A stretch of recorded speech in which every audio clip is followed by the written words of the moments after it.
السلام علیکم ورحمۃ اللہ وبرکاتہ۔ میری آج کی کہانی ایک ایسے گھر والوں کی ہے جو نئے مکان میں شفٹ ہوتے ہیں۔ مکان ایک ایسی جگہ ہے جہاں ہر انسان کو صبح سے شام تک پریشانیوں اور تھکان سے سکون ملتا ہے، اور اگر گھر والوں کو اسی گھر میں سکون نہیں تو پھر انسان جائے کہاں۔ ان کے ساتھ شروع ہوتا ہے عجیب و غریب واقعوں کا سلسلہ۔ کون ہے جو انہیں پریشان کر رہا ہے؟ کہانی بہت ہی دلچسپ ہے۔ کہانی سٹارٹ کرنے سے پہلے نئے آنے والے فرینڈ سے ریکویسٹ ہے کہ وہ میرے چینل مریم کہانی ہب کو سبسکرائب کریں اور بیل نوٹیفیکیشن کو آن کر دیں تاکہ ہماری تمام اپڈیٹس آپ تک پہنچتی رہے۔ آئیے کہانی سٹارٹ کرتے ہیں۔ گھر بہت ہی خوبصورت ہے اور کافی بڑا بھی ہے۔ کوثر نے پورے گھر کا جائزہ لیا۔ ہاں بیگم، جیسا تم نے کہا تھا ویسا ہی ہے یہ گھر۔ تمہاری پسند کا گھر ڈھونڈنے میں میرے پسینے چھوٹ گئے، اور پراپرٹی ڈیلر نے بھی اس گھر کے صحیح دام لگائے، اور اس نے مجھ سے زیادہ جھک جھک بازی بھی نہیں کی۔ پھر کوثر نے کہا، لیکن کچھ زیادہ ہی سنسان علاقہ ہے، مشکل سے 2-3 گھر ہی ہیں یہاں پر۔ نظامی صاحب جو کہ کوثر کے شوہر ہیں، انہوں نے کہا، اب تم یہ مت دیکھو کہ کتنا سنسان علاقہ ہے، یہ دیکھو کہ گھر تمہاری پسند کا ہے، اور جانتی ہو یہاں سب سے پہلے بننے والا گھر یہی ہے۔ ابو، کمرے بھی بہت بڑے بڑے ہیں، دیکھیے، میں تو وہ اوپر والا بالکنی والا کمرہ ہی لوں گی۔ کوثر اور نظامی صاحب کی چھوٹی بیٹی رابعہ سیڑھیوں سے اترتی ہوئی بول رہی تھی، نہیں، وہ کمرہ میرا ہے، اس کمرے میں میں رہوں گا۔ ساجد جو نظامی صاحب کا بیٹا ہے، اس نے رابعہ کی چوٹی کھینچتے ہوئے کہا، میں تمہارا بڑا بھائی ہوں، اس لیے اس پر تم سے پہلے میرا حق ہے، سمجھی کیا؟ ساجد، تم مجھ سے صرف 10 منٹ بڑے ہو اور تم اس بات کا فائدہ مت اٹھایا کرو۔ رابعہ کو ساجد کی بات سن کر کچھ زیادہ ہی غصہ آ گیا تھا۔ وہ دونوں جڑوا تھے اور 10 منٹ کے آگے پیچھے دونوں اس دنیا میں آئے تھے۔ پھر نظامی صاحب نے کہا، لڑو مت تم دونوں، ساجد فون لگاؤ، اپنے بھیا بھابھی کو کہاں رہ گئے وہ دونوں؟ اتنے میں کوثر اور نظامی صاحب کے بڑے بیٹے اور بہو دونوں آ گئے۔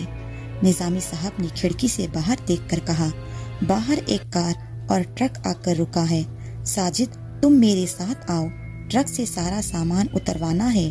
وہ دونوں دروازے سے باہر نکل رہے تھے کہ عدنان باہر سے بھاگتا ہوا آیا اور نظامی صاحب کے پیروں سے لپٹ گیا۔ دادو، یہ ہمارا نیا گھر ہے؟ 6 سال کے عدنان نے معصومیت سے نظامی صاحب سے پوچھا۔ ہاں میری جان، اب یہ ہمارا نیا گھر ہے، اب ہم سب یہیں رہیں گے۔ نظامی صاحب نے پوتے کو گودی میں اٹھاتے ہوئے کہا، دادو یہ تو بہت بڑا ہے، اور باہر گراؤنڈ بھی بہت بڑا ہے، وہاں مجھے کرکٹ کھیلنے میں بہت مزہ آئے گا۔ ہاں، تم یہاں کرکٹ آرام سے کھیل سکتے ہو، جب تمہیں یہاں روکنے والا کوئی نہیں ہے، ساجد نے بھتیجے کے بال بگاڑتے ہوئے کہا۔ نظامی صاحب نے ٹرک سے سارا سامان اتروا کر گھر کے اندر ایسے ہی رکھ دیا۔ ابھی گھر کی سیٹنگ کرنا باقی تھا اور اس میں کافی وقت لگتا ہے۔ کوثر نے سب کام آرام آرام سے کرنے کو کہا۔ کوثر نے رابعہ اور اپنی بہو سیما کے ساتھ مل کر سب سے پہلے کچن میں کچھ ضروری سامان کو سیٹ کیا تاکہ سب کے لیے کھانے پینے کا انتظام کیا جا سکے۔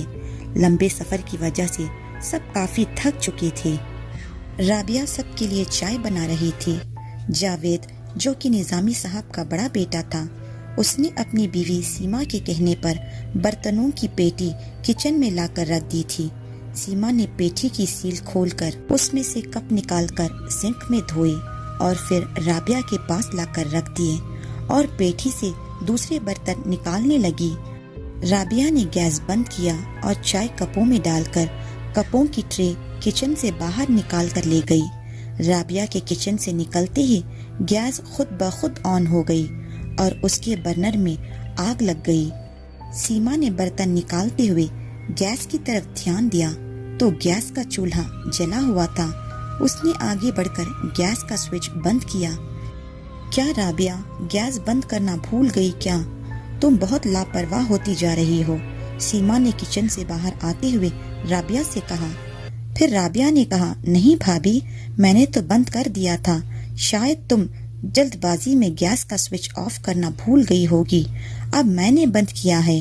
ہو سکتا ہے بھابھی میں بھول گئی ہوں، مجھے دھیان نہیں آ رہا کہ میں نے گیس کب بند کی تھی یا نہیں۔ رابعہ سوچنے لگ گئی کہ میں نے تو گیس بند کی تھی، لیکن یہ کیسے چالو ہو گئی؟ فرنیچر سب اپنی جگہ رکھ دیا تھا، بس ڈیکوریشن کا سامان لگانا باقی تھا۔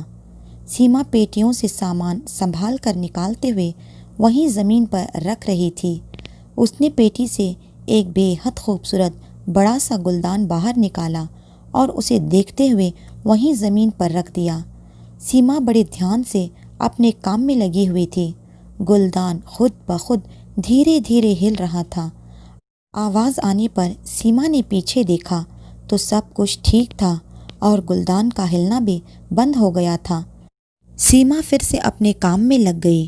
گلدان خود بخود ہوا میں اٹھا اور زور سے زمین پر گرا۔ سیما نے کچھ ٹوٹنے کی آواز پر پیچھے مڑ کر دیکھا تو وہی گلدان زمین پر ٹوٹا ہوا پڑا تھا۔ اس نے غصے میں سامنے کھڑے عدنان کو دیکھا جس کے ہاتھ میں بیٹ اور بال تھی۔ عدنان، یہ کیا کیا تم نے؟ اتنا مہنگا گلدان توڑ دیا۔ عدنان بیچارہ بیٹ بال لیے باہر کی طرف دیکھ رہا تھا۔ سیما کے اس طرح سے کہنے پر اس نے سیما کو دیکھا اور بولا، نہیں مما، یہ فلاور پاٹ میں نے نہیں توڑا۔ جھوٹ مت بولو، تم جانتے ہو تم نے کتنا بڑا نقصان کیا ہے۔ کرکٹ کھیلنا ہے تو باہر جا کر کھیلو، گھر کے اندر کھیلتے ہو تو نقصان ہی کرتے ہو۔ عدنان نے کہا، مما میں سچ کہہ رہا ہوں، یہ پاٹ میں نے نہیں توڑا، میں نے تو ابھی کرکٹ کھیلا بھی نہیں، میں تو باہر کھیلنے جا رہا تھا۔ ارے کیوں ڈانٹ رہی ہو بچے کو؟ سیما کی غصے سے بھری آواز سن کر کوثر چلی آئی۔ دیکھیے نا امی، کتنا مہنگا گلدان تھا، کتنا پسند تھا مجھے، اور عدنان نے اسے توڑ دیا۔ کوثر نے کہا، ارے تو کیا ہوا، گلدان ہی تو تھا، دوسرا گلدان لینا، وہ ٹوٹ گیا ہوگا عدنان سے کھیلتے وقت۔ عدنان جب یہاں آیا تھا تو بڑے گراؤنڈ کو دیکھ کر خوش ہو گیا تھا، لیکن یہاں اس کے ساتھ کھیلنے والا کوئی بھی نہیں تھا، اس لیے وہ اداس تھا۔ عدنان اکیلے ہی کرکٹ کھیلنے لگا، ایک ہاتھ سے بال ہوا میں اچھال کر اپنے بیٹ سے بال کو مارتا اور خود ہی بھاگ کر بال کو اٹھا لاتا۔ وہ ایسے ہی کھیل رہا تھا، اس نے بال کو پھر سے ہوا میں اچھالا تو بال ہوا میں ہی رک گئی۔ یہ دیکھ کر حیرانی سے عدنان کا منہ کھلا کا کھلا رہ گیا۔ بال ابھی بھی ویسے ہی ہوا میں لٹکی ہوئی تھی۔ تھوڑی دیر بعد بال زمین پر گری، باؤنس ہو کر پھر ہوا میں لٹک گئی۔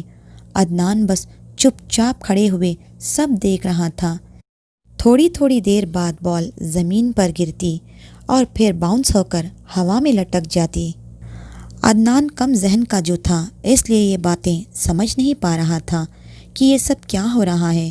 اسے تو یہ سب جادو لگ رہا تھا اور وہ زور زور سے ہنسنے لگا۔ تبھی وہ بال زور سے آ کر عدنان کے سر پر لگی۔ وہ تو اچھا تھا بال سافٹ لیدر کی تھی، جو لگنے پر اسے چوٹ نہیں آئی، اور وہ بیٹ بال چھوڑ کر مما کہتا ہوا اندر بھاگ آیا۔ پھر رابعہ ساجد کے پاس اپنی بک لینے آئی، لیکن ساجد میوزک سننے میں مست تھا۔ اسے رابعہ کی آواز بالکل بھی سنائی نہیں دے رہی تھی، کیونکہ اس نے اپنے کانوں پر ہیڈ فون لگا رکھے تھے۔ وہ ڈانس کرنے میں بزی تھا۔ رابعہ نے کہا، ساجد کے بچے، تم سے پوچھ رہی ہوں میری بک کہاں ہے؟ رابعہ نے ساجد کے پاس آ کر اس کا ہاتھ پکڑ کر اسے گھمایا۔ ساجد نے رابعہ کو دیکھ کر اپنی آنکھیں اوپر چڑھائی جیسے پوچھ رہا ہو کیا بات ہے۔ رابعہ نے غصے میں ساجد کے کان سے ہیڈ فون اتار دیے اور بورڈ پر پھینک دیے اور اس سے اپنی ناول کے بارے میں پوچھا۔ تو اتنا چلا کیوں رہی ہو؟ ابھی دیتا ہوں، ساجد نے کہا اور الماری کی طرف مڑ گیا۔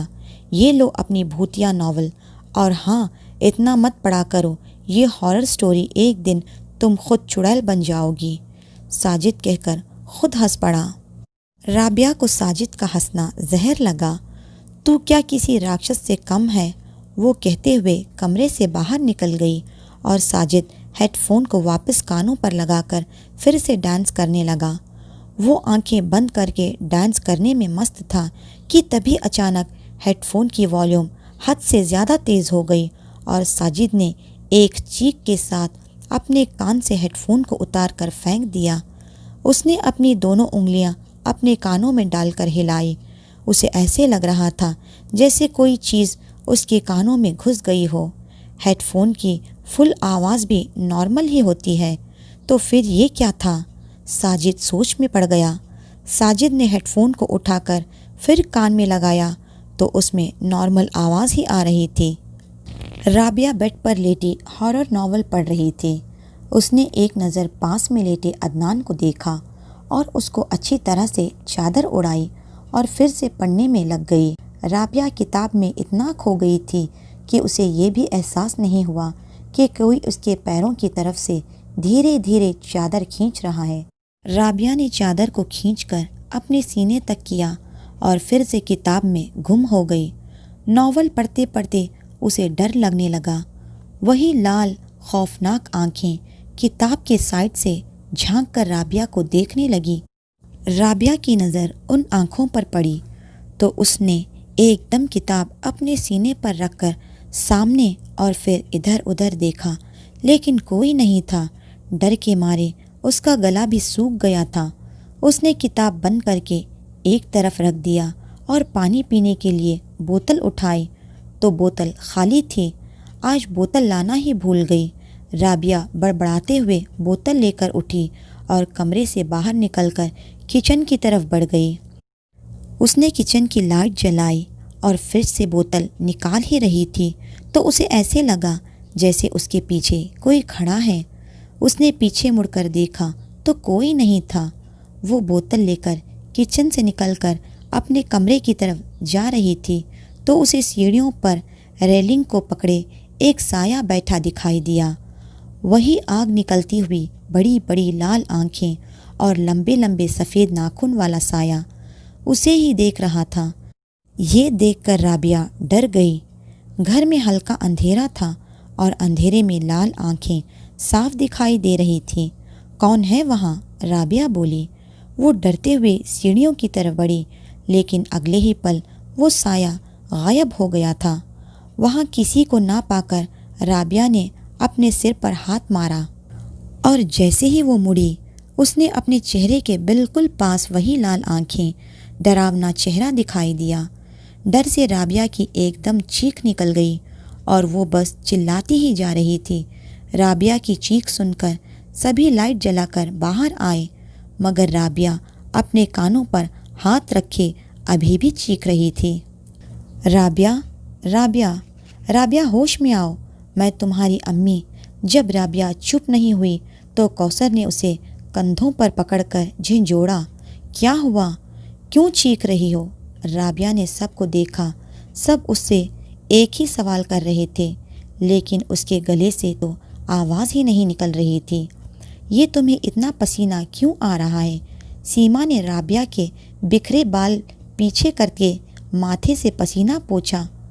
رابعہ ہکلاتی زبان میں بولی، بھابھی۔ ارے کچھ بولو گی بھی، کیا ہوا ہے؟ امی وہاں سیڑھیوں پر میں نے بھوت کو دیکھا، رابعہ نے ڈرتے ہوئے بتایا۔ اس کی بات سن کر ساجد زور سے ہنسا۔ میں سچ کہہ رہی ہوں، وہاں سیڑھیوں پر ایک سایہ بیٹھا ہوا تھا جس کی بڑی بڑی لال آنکھیں اور لمبے لمبے ناخن تھے۔ وہ مجھے ہی گھور رہا تھا۔ امی، اس نے پھر کوئی ہارر سٹوری پڑھی ہوگی، اسی کا اثر ہے جو اس کے دماغ میں الٹے سیدھے خیال آ رہے ہیں، ساجد نے ہنستے ہوئے کہا۔ میں بالکل سچ کہہ رہی ہوں، وہ سایہ وہاں تھا، لیکن پھر وہاں سے غائب ہو کر وہ بالکل میرے سامنے کھڑا تھا، جسے دیکھ کر میں ڈر گئی۔ رابعہ، یہ تمہارا وہم ہوگا بیٹا، ایسا کچھ بھی نہیں ہے، نظامی صاحب نے کہا۔ ابو، شاید رابعہ ٹھیک کہہ رہی ہے، کیونکہ جس دن ہم یہاں آئے تھے اس دن رات کو میں نے بھی کھڑکی سے باہر لال بڑی بڑی ڈراونی آنکھیں دیکھی تھی، سیما نے کہا۔ تم بھی نہ سیما، کچھ بھی بول رہی ہو، یہ تو ہے ہی پاگل جو پورا دن کتابوں میں گھسی رہتی ہے، جاوید نے کہا، دیکھو بچوں، ایسا کچھ بھی نہیں ہے، یہ صرف تھکان کی وجہ سے ہو رہا ہے، کام بہت ہے نا گھر میں، اس لیے جاؤ سب اپنے کمروں میں آرام سے جا کر سو جاؤ۔ کوثر نے سب کو اپنے اپنے کمرے میں بھیج دیا۔ اگلے دن صبح سب لوگ کل رات والی بات کو بھول گئے اور اپنے اپنے کام میں لگ گئے۔ رابعہ ساجد سے دیوار میں ڈرل مشین سے چھید کروا رہی تھی، اسے پینٹنگ جو لگوانی تھی، اور ساجد ڈرل مشین لیے اسٹول پر کھڑا تھا۔ رابعہ، پلگ کو دیکھو، شاید وہ ٹھیک طرح سے نہیں لگا، مشین میں کرنٹ نہیں آ رہا ہے، ساجد نے ڈرل مشین کا بٹن چیک کرتے ہوئے کہا، کیونکہ وہ ڈرل مشین چل نہیں رہی تھی۔ یہاں تو سب ٹھیک ہے، تم وہی دیکھو، مشین میں کچھ پرابلم ہوگی، رابعہ نے پلگ کو نکال کر دوبارہ لگاتے ہوئے کہا۔ ساجد نے ڈرل مشین کو چلانے کی کوشش کی لیکن وہ نہیں چلی۔ اس نے مشین میں ایک دو بار اپنا ہاتھ مارا، اس نے ڈرل مشین کے نوکیلے سراہے کو انگلیوں سے گھما کر دیکھا اور اس نے جیسے ہی سریے سے انگلی ہٹائی، سریا گھومنے لگا، مشین چالو ہو گئی۔ ساجد نے کہا، او تیری، اگر ایک سیکنڈ کی بھی دیری ہو جاتی انگلی ہٹانے میں تو میری انگلیاں تو کیما بن جاتی۔ اچھا، اب زیادہ باتیں مت بناؤ، جلدی جلدی سے کام کرو، مجھے یہ سارا سامان دیوار پر لگانا ہے۔ رابعہ ساجد کو بتاتے جا رہی تھی کہ کہاں پر چھید کرنا ہے اور ساجد اسی جگہ پر چھید کرتا جا رہا تھا۔ رکو ساجد، اس بڑی پینٹنگ کے لیے اس سامنے والی دیوار پر چھید کرو، یہ وہاں زیادہ اچھی لگے گی۔ رابعہ نے سامنے کی دیوار کی طرف اشارہ کر کے کہا۔ ساجد اسٹول اٹھا کر اس دیوار کے پاس چلا گیا۔ ساجد مشین سے دیوار میں چھید کر رہا تھا لیکن مشین سے دیوار میں چھید ہو ہی نہیں رہا تھا۔ اس نے کئی بار کوشش کی لیکن ڈرل مشین چلنے کے باوجود دیوار میں چھید نہیں کر پا رہی تھی۔ ارے یہ کیا ہوا، اتنی دیر سے تم سے ایک چھید نہیں ہوا، کر تو رہا ہوں لیکن پتہ نہیں یہ دیوار کس چیز کی بنی ہوئی ہے، اس میں چھید ہو ہی نہیں رہا ہے۔ ساجد نے دیوار اور ڈرل مشین کو دیکھ کر کہا۔ اس نے پھر کوشش کی تو اس بار چھید ہو گیا۔ اب تو ہو گیا تمہارا کام، اب میں جاؤں؟ ساجد نے اسٹول سے نیچے اترتے ہوئے پوچھا۔ یہ ساری پینٹنگ میں اپنے آپ لگا دوں گی، تم جاؤ عیش کرو۔ رابعہ کے کہنے پر ساجد اسے گھورتا باہر چلا گیا۔ رابعہ سامان دیکھنے لگ گئی۔ اسی وقت اس چھید میں سے خون نکلنے جو دیوار پر لائن کی طرح نیچے آ رہا تھا۔ رابعہ پینٹنگ اٹھا کر لائی تو خون چھید میں واپس الٹا جانے لگا اور ایسے ہو گیا جیسے اس چھید سے خون نکل ہی نہیں رہا تھا۔ رابعہ پینٹنگ لگا کر اسے دیکھنے لگی اور اپنے آپ کو شاباشی دیتے ہوئے وہاں سے نکل گئی۔ اس پینٹنگ کے پیچھے سے پھر سے خون دیوار پر بہنے لگ گیا۔ عدنان نیند میں بڑبڑا رہا تھا، ماں۔ سیما سو رہی تھی، اس کے کانوں میں بے حد قریب سے عدنان کی آواز آئی جو دھیرے دھیرے اسے بلا رہا تھا۔ سیما کی ایک دم آنکھ کھل گئی اور اس نے گردن گھما کر ادھر ادھر دیکھا اور پھر اٹھ کر بیٹھ گئی۔ کمرے میں اس کے اور جاوید کے سوا کوئی نہیں تھا۔ شاید سپنے میں نے عدنان کی آواز سنی ہوگی، سیما سوچتے ہوئے پھر سے لیٹنے گئی، لیکن پھر عدنان کی وہی آواز اسے دروازے کے پیچھے سے سنائی دی۔ عدنان، تم ہو کیا؟ سیما بیڈ سے اترتے ہوئے دروازے کے پاس گئی۔ اس نے دروازہ کھولا تو باہر کوئی بھی نہیں تھا سوائے گپت اندھیرے کے۔ سیما دروازہ بند کر کے دھیرے دھیرے باہر آ کر ادھر ادھر عدنان کو ڈھونڈنے لگی۔ اس نے دیکھا عدنان سیڑھیوں پر بیٹھا کچھ کھا رہا تھا۔ عدنان کے منہ سے کٹر کٹر کی آواز آ رہی تھی۔ سیما کی طرف عدنان کی کمر تھی۔ عدنان، تم وہاں کیا کر رہے ہو اور تم کیا کھا رہے ہو؟ سیما نے پوچھا۔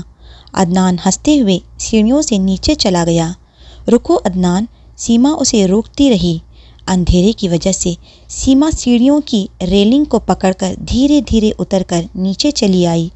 اسے کچھ عجیب سا احساس ہو رہا تھا اور ڈر بھی لگ رہا تھا۔ اس نے پھر عدنان کو آواز دے کر ادھر ادھر ڈھونڈا تو عدنان صوفے کے پیچھے بیٹھا ہوا تھا۔ وہ ڈرتے ڈرتے دھیرے دھیرے قدم بڑھاتی صوفے کے پاس آ گئی۔ اس نے دیکھا عدنان اس کی طرف پیٹ کیے دھیرے دھیرے ہنس رہا تھا۔ اس کی ہنسی بڑی ڈراؤنی لگ رہی تھی۔ سیما نے دھیرے سے ہاتھ بڑھا کر عدنان کے کندھے کو چھوا۔ عدنان نے سیما کی طرف گردن گھما کر دیکھا۔ اس کی آنکھیں لال انگارہ بنی ہوئی تھی اور وہ بڑی ڈراؤنی ہنسی ہنس رہا تھا۔ سیما کی ڈر کے مارے ہلکی سی چیخ نکلی اور وہ پیچھے کی طرف ہوئی تو رابعہ نے سیما کو کندھے سے پکڑا اور وہ پھر سے ڈر گئی۔ کیا ہوا بھابھی؟ اور آپ چیخی کیوں؟ رابعہ نے ڈری سہمی سی سیما کو دیکھ کر پوچھا۔ عدنان کو پتہ نہیں رابعہ کیا ہو گیا ہے، سیما نے ڈرتے ڈرتے کہا۔ بھابھی وہ ٹھیک ہے اور اسے کیا ہونا ہے، وہ تو کمرے میں سو رہا ہے، رابعہ نے سیما کی بات کا جواب دیا۔ نہیں، وہ یہاں صوفے کے پیچھے ہے، پتہ نہیں اس کی ہنسی میں اس کا چہرہ کیسے ہو گیا ہے۔ سیما نے صوفے کی طرف اشارہ کیا۔ کہاں بھابھی؟ دیکھو یہاں کوئی بھی تو نہیں ہے، رابعہ صوفے کے پاس آ کر بولی۔ نہیں، میں نے اسے یہیں دیکھا تھا، وہ یہیں تھا، آپ آئیے میرے ساتھ اور دیکھو وہ کمرے میں آرام سے سو رہا ہے۔ رابعہ سیما کا ہاتھ پکڑے اسے اپنے کمرے میں لے آئی۔ سیما نے دیکھا عدنان آرام سے سو رہا تھا۔ بھابھی جائیے، آرام سے سو جائیے، رات بہت ہو گئی ہے۔ رابعہ کی بات پر سیما عدنان کو دیکھتی اپنے کمرے میں چلی گئی اور کونے میں پردے کے پاس کھڑا لال لال بڑی آنکھوں والا عدنان ابھی بھی ہنس رہا تھا، جو عدنان تھا ہی نہیں۔ اگلے دن سیما نے رات والی ساری بات کوثر کو بتائی اور کہا کہ ضرور اس گھر میں روحانی طاقتوں کا سایہ ہے، لیکن کوثر نے سیما کی باتوں پر زیادہ دھیان نہیں دیا۔ اتنے میں رابعہ اپنے ریشمی بالوں کو ہاتھوں میں لے کر سونگھی اور پھر سے اس میں کنگھی کرنے لگی۔ وہ کنگھی کرتے شیشے میں اپنے آپ کو دیکھ رہی تھی کہ اس نے دیکھا شیشے میں اس کے ہاتھ چلتے ہوئے دکھائی نہیں دے رہے تھے، بلکہ شیشے میں دکھتی اس کی پرچھائی سیدھی کھڑی ہوئی مسکرا کر دیکھ رہی تھی۔ اس نے اپنے ہاتھوں کو ہلایا اور بال پیچھے کیے، لیکن شیشے میں ایسا کچھ بھی دکھائی نہیں دے رہا تھا۔ وہ جو کچھ بھی تھا اس سے شیشے میں دیکھ کر مسکرا رہا تھا۔ اس کے ہاتھ سے کنگھا چھوٹ کر نیچے زمین پر گر گیا۔ رابعہ نے ڈرتے ہوئے دھیرے سے اپنا ہاتھ شیشے کی طرف بڑھایا، لیکن اس کا ہاتھ شیشے کے اندر آر پار ہو گیا۔ اس نے ایک دم اپنا ہاتھ واپس کھینچا اور ڈرتی ہوئی 2 قدم پیچھے ہٹی۔ اتنے میں وہ شیشے میں سے ایک سایہ باہر نکلا اور اس کی مسکراہٹ اور گہری ہو گئی۔ پھر وہ سایہ ایک دم سے پوری طرح سے باہر نکل آیا۔ یہ دیکھ کر رابعہ اور ڈر گئی۔ وہ پسینہ پسینہ ہو رہی تھی۔ اپنے سامنے اپنی جیسی لڑکی کو دیکھ کر اس کی سانسیں تیز چل رہی تھی۔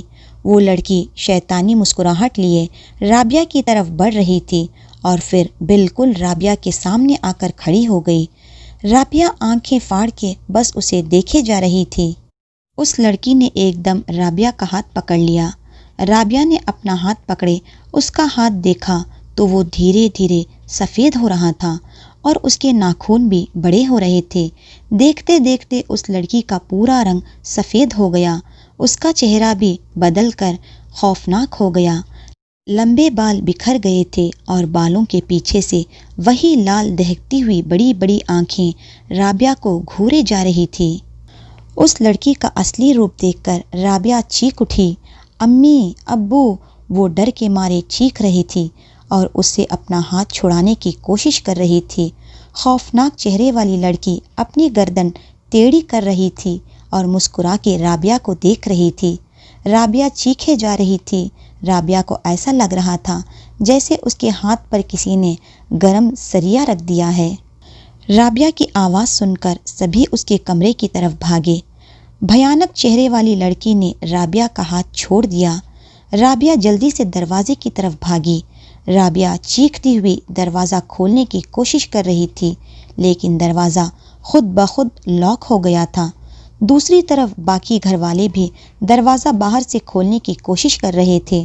رابعہ کی چیخیں سن کر اسے آواز دیتے ہوئے دروازے کو پیٹ رہے تھے، بھیا دروازہ کھولیے، دروازہ کھولیے۔ رابعہ چیخے جا رہی تھی اور وہ لڑکی شیطانی ہنسی ہنس رہی تھی۔ رابعہ چیختی بار بار پیچھے بھی دیکھ رہی تھی۔ خوفناک چہرے والی لڑکی رابعہ کی طرف بڑھی اسے اپنی طرف بڑھتے دیکھ رابعہ کی چیخیں اور تیز ہو گئی۔ یہ مجھے مار ڈالے گی ابو، دروازہ کھولیے نا۔ باہر سے سبھی رابعہ کو آوازیں دے رہے تھے۔ اس خوفناک لڑکی کو بالکل اپنے پیچھے دیکھ کر رابعہ دروازے سے کمر لگا کر کھڑی ہو گئی۔ اسے لگا یہ اس کا آخری وقت ہے، شاید اب وہ نہیں بچے گی۔ رابعہ بس اس کی دہکتی آنکھوں میں دیکھے جا رہی تھی۔ اس خوفناک لڑکی نے ایک دم رابعہ کا گلا پکڑ لیا اور رابعہ کی ایک خوفناک چیخ پورے گھر میں گونجی تھی۔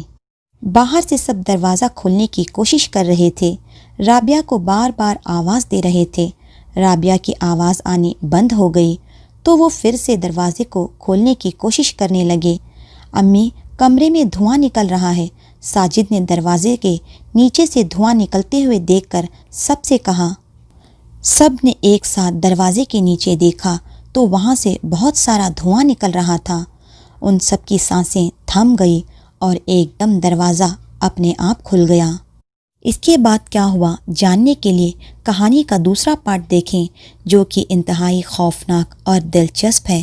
انشاءاللہ جلد ملتے ہیں اگلے پارٹ میں۔ جزاک اللہ خیرن کثیرا۔